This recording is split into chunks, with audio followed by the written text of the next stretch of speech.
Hi, I'm Matt Lease. I'm an associate professor here in the School of Information at the University of Texas at Austin. Sure, I studied computer science for all of my degrees, so I have an undergraduate in computer science from the University of Washington, and I completed my master's and PhD in computer science from Brown University. So the information schools in general are a pretty exciting phenomena across the nation right now. So they bring together people across a lot of different disciplines. So for my part, as a computer scientist, I'm interested in a lot of how the systems work behind the scenes, making systems that are accurate, fast, scalable. But also systems have to be useful for people. So we want to make sure that when users interact with our systems, that they work effectively for the people who are going to use them. So my research centers on two main areas: search engines like Google and online crowdsourcing systems where we engage people on the internet to do useful work. And in both cases, these are very human-centered computing enterprises. So for a search engine, it doesn't matter how fast Google retrieves results if people don't understand how to use it and search effectively. And with online crowdsourcing systems, it doesn't matter how many people around the world you can connect if they don't understand how to effectively perform and do the useful work you're asking of them. So information schools are this really exciting place where there's interest both in back-end systems and front-end user experience and user design. So it's been a great place for me to explore both aspects of research in my work here. Yeah, so I wear two main hats in my research. So in terms of search engines, we're thinking a lot about how we can make search work more accurately or to provide access to different kinds of materials.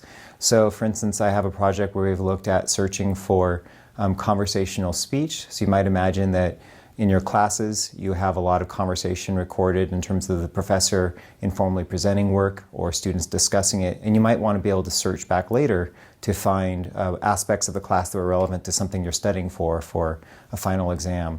So making search work for that kind of conversational speech is really different than making search work effectively for text. Another example of a project I'm starting work on is making search work effectively for Arabic language instead of English. And Arabic is further complicated because not only do we have, say, the written form of Arabic, modern standard Arabic, but we have a lot of different dialectal variations.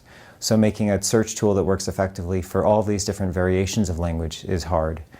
And further, if we want to try to make cross-lingual search work, so let people search, say, in English, but to be able to search documents that are written in French or Arabic is another challenge to make search work effectively. So in my classes, I try to bring together both an opportunity for breadth and depth work. So the information school gathers students from a lot of different backgrounds, and they might have different things they want to do and different skill sets they bring. So during class time in breadth, we try to provide a lot of coverage of the subject matter.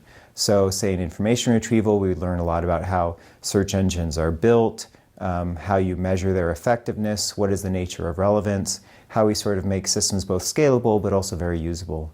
But then in terms of the depth component, I try to let students pick projects that they're most interested in based on the skills that they bring into the classroom and just their own personal background. And so explore these projects in greater depth. And a number of students have actually gone on to publish their projects after graduation or use them in their electronic portfolios when they're going on the job market. So it's pretty exciting always to see the new things that students come up with on their own when I get out of the way and let them explore ideas of interest to them. Yeah, the School of Information is a really exciting place for a lot of different kinds of research that happen here. So for my research in search engines and crowdsourcing, I'm actually part of a larger group here called the Intelligent Systems Group. This includes Edison Tamaz, Unmil Karadkar, Donna Garari. So all of us have backgrounds in computer science, and we're all interested in making systems that work more effectively for people. So this brings together technologies like artificial intelligence, machine learning, statistics, pattern recognition. But often there is also a user element to them as well. So trying to make sure our systems are not only very intelligent, but usable for the people that depend on them.